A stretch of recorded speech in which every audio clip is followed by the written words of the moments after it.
tejto dedine? Áno, veľmi. Aha, dobre. Páči. Áno. Aby to bolo umelé. No, tak to je bol super.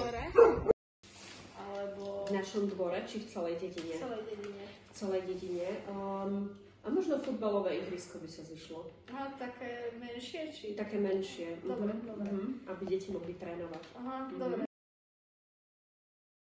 Príklad aj mačka, aj to sa ráda. Áno, chováme 3 mačky a 1 psíka. 2 mačky dnu, 1 mačku von.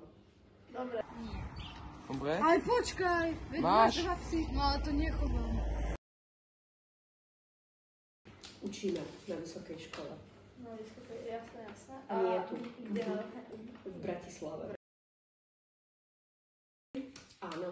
Dobre. A evanielické... Áno, sme evanielici Dobre. a chodíme do cirkevného zboru v Martine. Dobre. A Si? Aké? Evanielí, katolík, evanielí. Áno. fyzickú aktivitu. Áno, bicyklujeme sa A po horách, či tak po asfalt? po horách. Viac Dobre. po horách ako po asfalte. Dobre, ďakujem.